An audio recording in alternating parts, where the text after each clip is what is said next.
ના વહાલા વિદ્યાર્થી મિત્રો, આજે આપણે આ વિડિયો લેક્ચરની અંદર તમારું જે ગુજરાત સરકાર દ્વારા સ્વાધ્યાય પોથી આપવામાં આવેલી છે તેમાં ભાગ નંબર બીજો. આ ભાગ નંબર બીજામાં સામાજિક વિજ્ઞાન વિષયનો પાઠ નંબર 14મો છે, વિવિધતામાં એકતા. એમનું સંપૂર્ણ સોલ્યુશન આપણે આ વિડિયો લેક્ચરમાં જોવાના છે. તો ચાલો મિત્રો શરૂઆત કરીએ તે પહેલા નાનકડી વાત કરી દઈએ. નીચે ડિસ્ક્રિપ્શન બોક્સની અંદર એક પ્લેલિસ્ટની લિંક આપેલી છે, ત્યાંથી તમે ભાગ 2 માં આવતા તમામ વિષયોના સોલ્યુશન મેળવી શકો છો. તો જોઈએ પ્રશ્ન નંબર પહેલો. નીચે આપેલા દરેક પ્રશ્ન માટે આપેલા વિકલ્પમાંથી સાચો વિકલ્પ પસંદ કરીને લખો. જેમાં પહેલું, નીચે પૈકી કઈ જોડ સાચી છે? તો ઇસ્લામ મોહરમ આ સાચી છે. બીજું, તમે ફરવા માટે ગયા છો અને ત્યાં તમને સ્થાનિક કથકલી નામનું લોકનૃત્ય જોવા મળે છે, તો તમે ક્યાં હશો? કેરળમાં. દિવાળી તો હિન્દુ, તો નાતાલ તો આવશે ખ્રિસ્તી. નીચેના પૈકી રાજ્ય અને તેના લોકનૃત્યની જોડ કઈ સાચી છે? તો નથી. તો ભરતનાટ્યમ ઓડિશા, અહીંયા તામિલનાડુ આવશે જો સાચું તમારે કરવું હોય તો. પાંચમું છે, નીચે આપેલી રાજ્ય અને ભાષાની કઈ જોડ સાચી છે? તો મહારાષ્ટ્રની મરાઠી ભાષા.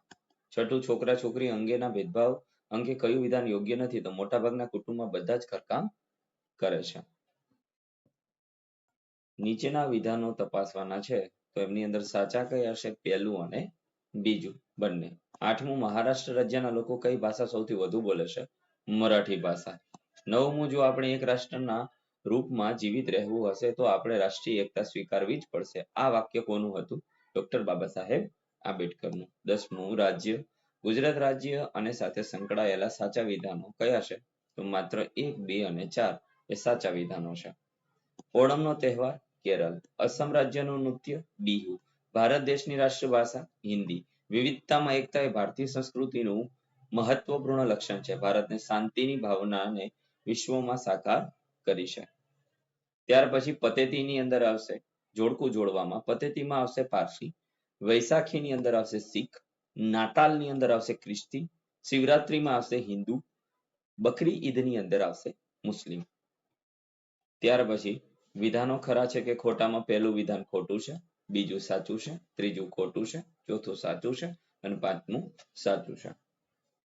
એક વાક્યમાં જવાબમાં પહેલું, રાષ્ટ્રીય એકતા એટલે શું? તો રાષ્ટ્રીય એકતા એટલે દેશના લોકોમાં ધર્મ, જાતિ, ભાષા, પ્રદેશ કે સંસ્કૃતિના ભેદભાવ વગર એકતાની ભાવના અને રાષ્ટ્ર પ્રત્યેની નિષ્ઠા.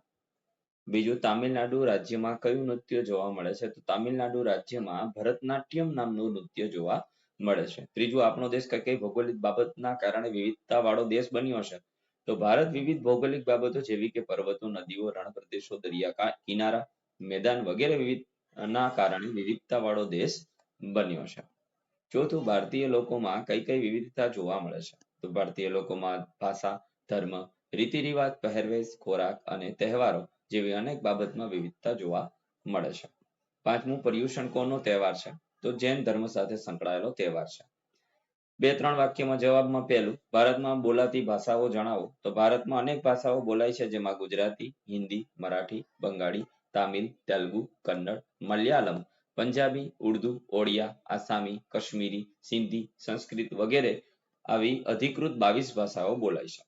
બીજું, ભારતમાં કયા કયા તહેવારો ઉજવાય છે? તો ભારતમાં દિવાળી, હોળી, દશેરા, ઈદ, નાતાલ, ગુરુ પર્વ, ઓણમ, પોંગલ, વૈશાખી, ગણેશ ચતુર્થી, નવરાત્રી જેવા અનેક ધાર્મિક અને સામાજિક તહેવારો ઉજવવામાં આવે છે.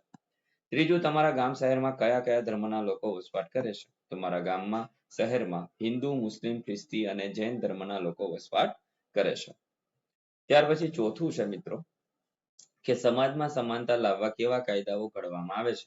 તો ભારતનું બંધારણ સમાનતાનો હક આપે છે. અસ્પૃશ્યતાની નાબૂદી અધિનિયમ 1955, સમાન વેતન અધિનિયમ 1976, શિક્ષણનો અધિકાર અધિનિયમ 2009 વગેરે જેવા કાયદાઓ ઘડવામાં આવ્યા છે. પાંચમું, છોકરીઓમાં સાક્ષરતાનું પ્રમાણ નીચું હોય તો તે કયા કયા કુરિવાજનો ભોગ બને? તો બાળ લગ્નની, ઘરેલુ હિંસા, આર્થિક પરાધીનતા, સ્વાસ્થ્ય સંબંધિત સમસ્યા, સામાજિક ભેદભાવ અને આવા અનેક કુરિવાજોનો ભોગ બની શકે છે. ટૂંક નોંધ લખવાની છે બિન સાંપ્રદાયિકતા. તો બિન સાંપ્રદાયિકતા એટલે રાજ્ય દ્વારા કોઈ ચોક્કસ ધર્મને પ્રોત્સાહન ન આપવું અથવા તો કોઈ ધર્મનો વિશેષ દરજ્જો ન આપવો. ભારત એક બિન સાંપ્રદાયિક રાષ્ટ્ર છે, જ્યાં દરેક નાગરિકને પોતાની પસંદગીના ધર્મનું પાલન કરવાની, તેનો પ્રચાર કરવાની અને ધાર્મિક સ્વતંત્રતા ભોગવવાની છૂટ છે. રાજ્ય ધર્મના આધારે કોઈ પણ ભેદભાવ કરતું નથી અને તમામ ધર્મો પ્રત્યે સમાન ભાવ રાખે છે. બિન સાંપ્રદાયિકતા સામાજિક સહિષ્ણુતા અને ધાર્મિક સૌહાર્દને પ્રોત્સાહન આપે છે. વિવિધતામાં એકતાની વાત કરીએ તો વિવિધતામાં એકતા એ ભારતીય સંસ્કૃતિનું એક વિશિષ્ટ લક્ષણ છે. ભારતમાં જુદા જુદા ધર્મો, ભાષાઓ, સંસ્કૃતિઓ, રીતિ રિવાજો અને જીવનશૈલી ધરાવતા લોકો વસવાટ કરે છે. આ વિવિધતાઓ હોવા છતાં ભારતીય સમાજ અનેક રાષ્ટ્ર તરીકે એકતા અને અખંડિતતા જાળવી રાખી છે. વિવિધતામાં એકતા એ ભારતીય સમાજની શક્તિ છે, જે રાષ્ટ્રીય એકતા અને સહિષ્ણુતાને મજબૂત બનાવે છે. વિવિધતામાં એકતા એ ભારતના બંધારણના મજબૂત સિદ્ધાંતોમાંનો એક છે. વસુદેવ કુટુંબકમની વાત કરીએ તો આ એક સંસ્કૃત મહાઉપનિષદમાંથી લેવાયેલો શ્લોક છે, જેનો અર્થ વસુધા એટલે પૃથ્વી, એવ એટલે કે જ અને કુટુંબ એટલે પરિવાર થાય. આ ઉક્તિ વૈશ્વિક ભાઈચારો અને એકતાના સિદ્ધાંતોને રજૂ કરે છે, જે દર્શાવે છે કે સમગ્ર માનવજાત એકબીજા સાથે જોડાયેલી છે અને આપણે સૌ એક મોટો પરિવારના સભ્યો છીએ. તે પ્રેમ, સહાનુભૂતિ અને સહકારની ભાવનાને પ્રોત્સાહન આપે છે, જે રાષ્ટ્રીય સીમાઓ અને સંસ્કૃતિનો તફાવતથી પર છે. આઠમું છે પ્રવૃત્તિ. માતા પિતા અને મિત્રની મદદ લઈ અને આ તમારે કોષ્ટક પૂર્ણ કરવાનું છે. આપણે અહીં પૂરું કરી દીધું.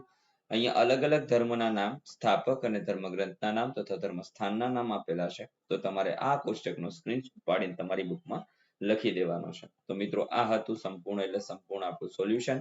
ફરી મળીશું નેક્સ્ટ વિડીયો લેક્ચરમાં. ત્યાં સુધી આવજો. જય હિન્દ, જય ભારત.